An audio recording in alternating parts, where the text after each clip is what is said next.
Raider Nation, I need you to answer this question. Should the Las Vegas Raiders sign Derek Carr to a one-day contract so he can retire a Raider? Give me a yes, give me a no. My answer coming up today here on the Raiders Report.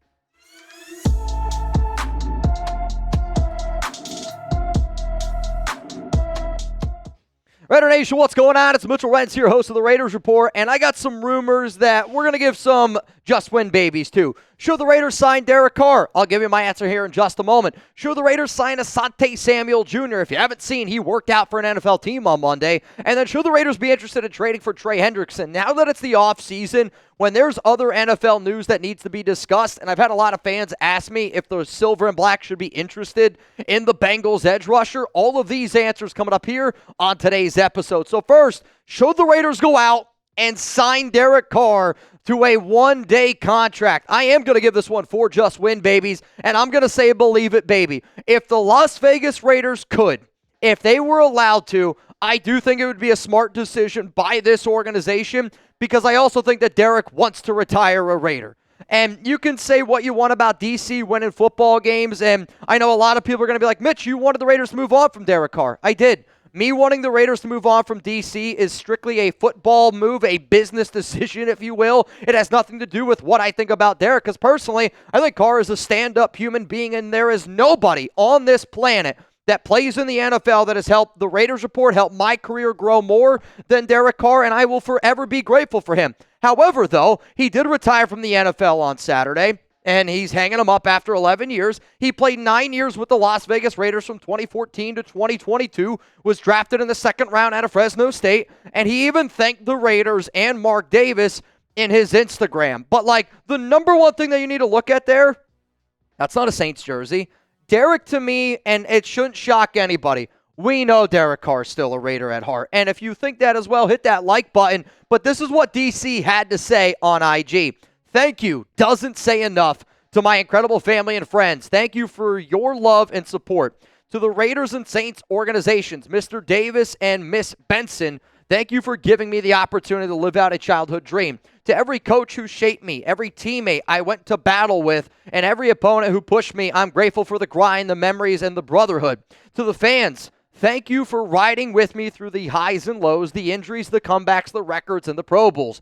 Through it all, I gave this game everything I had every single day. I sleep well knowing that I gave my teammates, my coaches, and my cities my all. Now I look forward to whatever God has next, and I'll pursue it with the same fire I brought to the field. God bless, and see you soon. Here's the issue, though. Do I think that the Raiders should go out and sign Derek Carr to a one-day contract so he can retire a Raider? Hell freaking yeah, I do. Can't do it, though. And the reason why we can't do it is because Derek Carr is still a New Orleans Saints. And in order for this to happen, the Saints would have to release him of his contract. The reason why that's not going to happen is there is actually some still speculation out there and some rumors that Carr could try to return to football in the year 2026. So there was a lot of rumors, a lot of speculation. People throwing out that he's faking an injury. That was from Diana Rossini. And it was because the Saints, I think, wanted to move on from Derek. Derek didn't want to have a pay cut. So this could be an easy year, one-way step away, that if Derek wanted to try to return to football in 2026, he could potentially do it. But if Carr unretires, he is a New Orleans Saint, right? This dates back to when people would be like, could the Raiders go get Andrew Luck? He's retired. No, if he comes back to the NFL, the Colts still own his rights because he's under contract with them. This is the exact same situation. So would I love to see DC sign a one-day? Yes. But you got to understand, that's not going to happen, and it can't happen unless the Saints say, we are releasing Derek Carr from our contract, which they have not done, and they're not going to do, because no smart NFL team would do it.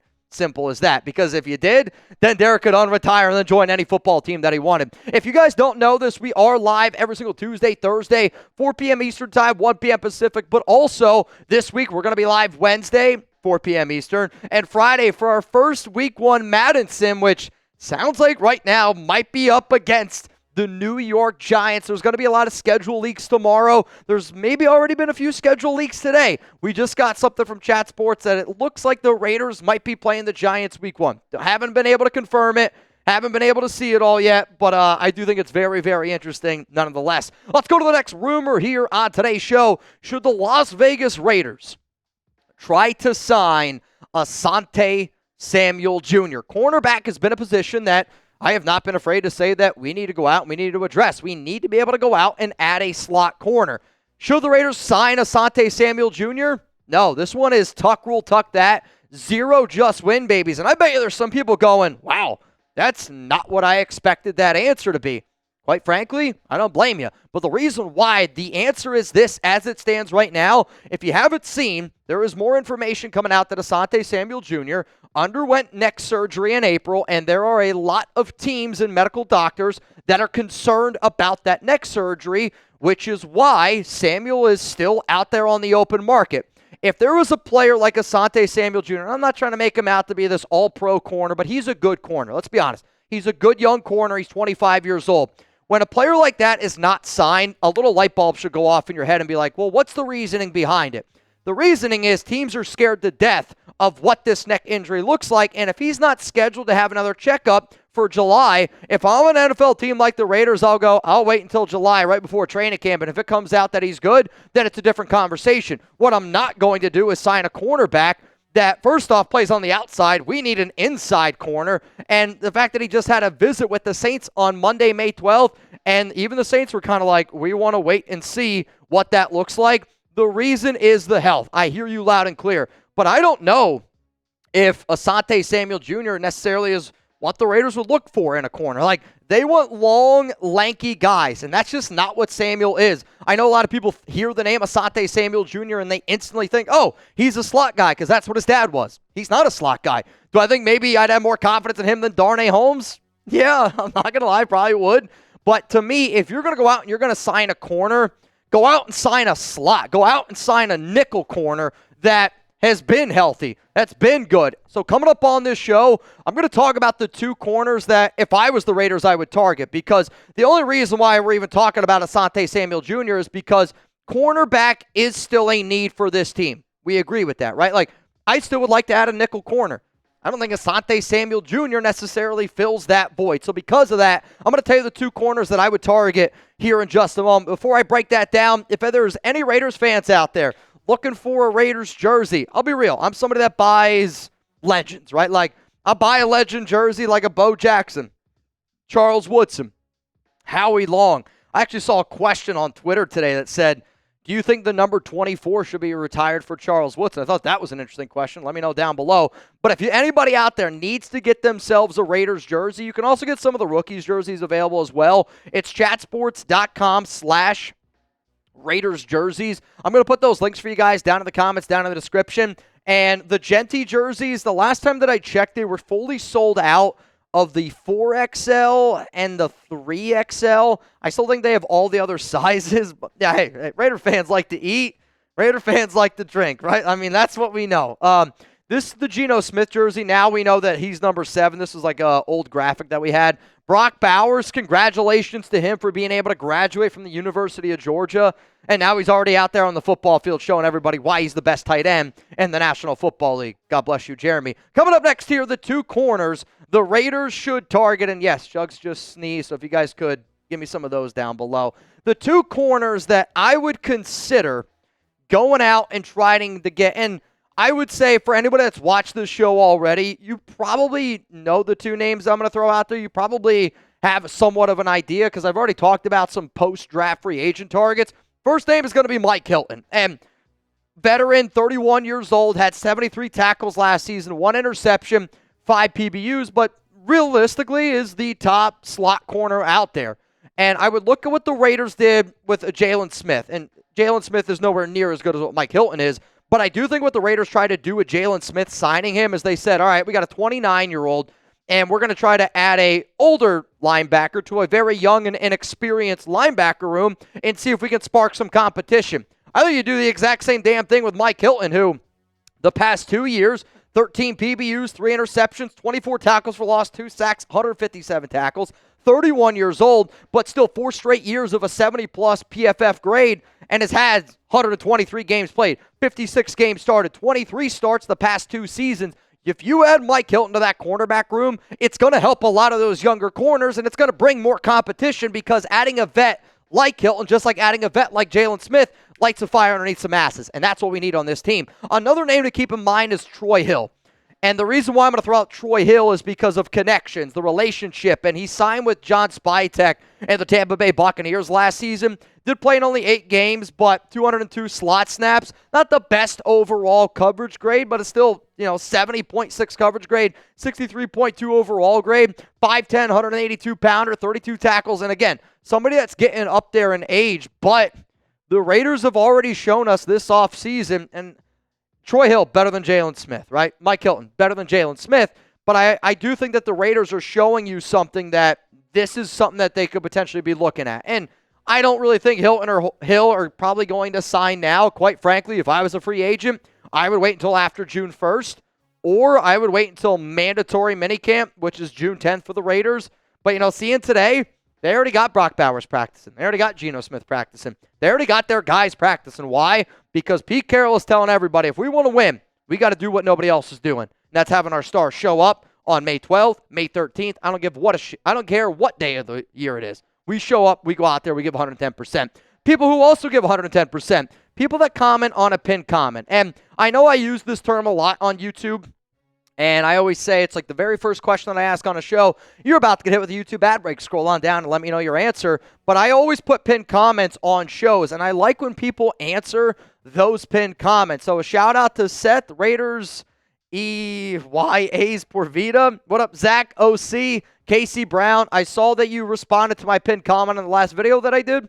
I appreciate it. When you take time out of your day to answer the questions that I want to know, I'm going to take time out of my day to let you all know that I appreciate you. Let's go to the final story here on today's episode, and it's going to be around Trey Hendrickson, the defensive end for the Bengals. And Jordan Schultz reported, Hendrickson said he received a text from head coach Zach Taylor 30 days before mandatory minicamp, warning he'd be fined if he didn't show up, something that frustrated them, especially given the poor communication from the team throughout the offseason. Hendrickson also made it clear he will not play under the final year of his current contract. So right now there is a lot of trade rumors. Right now there's a lot of speculation on what exactly is going to happen with the Bengals and Hendrickson. And, with that, we're talking about a player that has had a lot of sacks over the past few seasons. And I'm somebody that always preaches, you can never have too many defensive linemen. You can never have too many guys get after the quarterback. So would it make sense that right now you could probably buy low on Hendrickson? Because if the Bengals don't want to pay him, and it sounds like there's some friction there, and Hendrickson literally said, I'm not playing unless I get a brand new contract.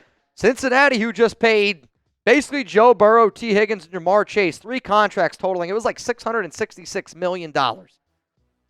65% of the cap. They're not going to pay Hendrickson, I don't think. There's going to be a team that makes the trade for him. So my question to you is, should the Raiders try to go out and get Trey Hendrickson? Guess what? I'm also going to put tuck rule, tuck that, and I am saying no. I would not be interested in going out and getting the Bengals defensive end unless it was at a reasonable price. And here's the problem.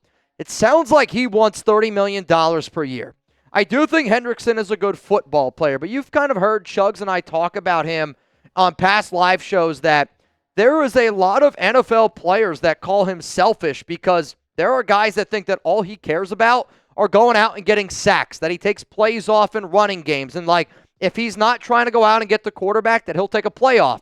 I'll also say this. If we're going to go out and we're going to give up draft capital, and then we're going to spend $30+ million, I would say this to Raider Nation. Would you rather give $30 million to Trey Hendrickson or use that $30 million and invest that into contract extensions for Jacoby Myers and Colton Miller? I'm not saying that Hendrickson couldn't help out this Raiders team. He obviously could help out this team, and he would obviously help out any NFL team that he's on. But I'm looking at the amount of salary cap that we have right now, and I would say that investing that type of money would be smarter in making sure that our left tackle is secured, making sure that our wide receiver 1 is secured. And I don't think that he's 17.5 sacks good. I actually think that Hendrickson is one of these players that when you actually watch him play and you actually watch the tape, he's not nearly as good as what his stats indicate. You also got to remember the Cincinnati Bengals last season was a team that was putting up a ton of points. So teams were passing the football and playing a lot of catch-up. Hendrickson is a great football player, but I am not interested in giving him $30 million. No chance, no way. So to me, the top 5 teams that I could see doing a move like this, the Detroit Lions, the Washington Commanders, I'll throw out there right away. I'll put out a team like the Colts, the Packers, and then the Arizona Cardinals. But to me, the top two teams that legitimately make the most sense, Detroit Lions, Washington Commanders, because the way the season ended last year for Detroit, they got to pull out all the stops, and I don't know.